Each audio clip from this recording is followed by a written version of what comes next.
মন্ত্রণালয়ের মাননীয় মন্ত্রী অ্যাডভোকেট বাবু ছিলেন। প্রধান বক্তা হিসেবে উপস্থিত থাকবেন মোহাম্মদ উবাইদুর রহমান, জেলা প্রশাসক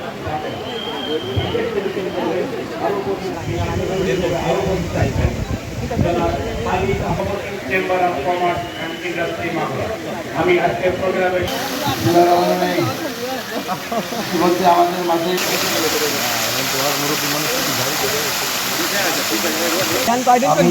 চেম্বার অফ কমার্সের এবং ফারুকুজ্জামান ফারুক ভাইকে মঞ্চে আসন গ্রহণ করার জন্য অনুরোধ করছি। আসলে সময় আমি এই মেলাটা আমরা বিচ্ছিন্ন জায়গায় নিয়ে এসেছি, কারণ এসএসসি পরীক্ষার যে সমস্ত স্কুল কলেজে হবে এটা তার থেকে অনেক বেশি দূরে বিচ্ছিন্ন এলাকায়। আগে এই ধরনের মেলা হতো নোমানি ময়দানে, সাধারণত আমরা চাই নোমানি ময়দান হতো। এখন নোমানি ময়দানে আমরা করি, কারণ চারিপাশে স্কুল কলেজ আছে।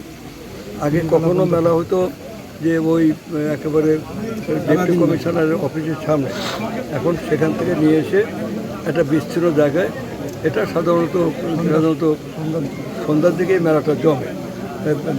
এটা সকালে দুপুরে এই প্রচণ্ড গরমের হবে না, অতএব এখানে আমি মনে করি না যেখানে কোনো এই শহরের বা আশেপাশের বা জেলার সমস্ত একটা বিনোদনের জায়গা হয়। এখানে আপনার এই মাসব্যাপী এখানে আপনার বিভিন্ন ধরনের, বিশেষ করে মেয়েদের জন্য পর্যাপ্ত নিরাপত্তার ব্যবস্থা এখানে থাকবে। এখানে পুলিশ সুপার সাহেব আছেন এবং এখানে মেয়েরা খুব নির্ভয়ে এখানে এসে তারা কেনাকাটা করতে পারবে। এমনকি যদি কেউ দোকানদারি করেন, ব্যবসা করেন, তারা সেটাও করতে পারবে, সেলসম্যানদের কাজ করতে পারবে। এখানে আপনার মানুষ এখানে আসবে, এখানে কেনাবেচা করবে, ক্রয় করবে, বেচাকেনা করবে, চলে যাবে।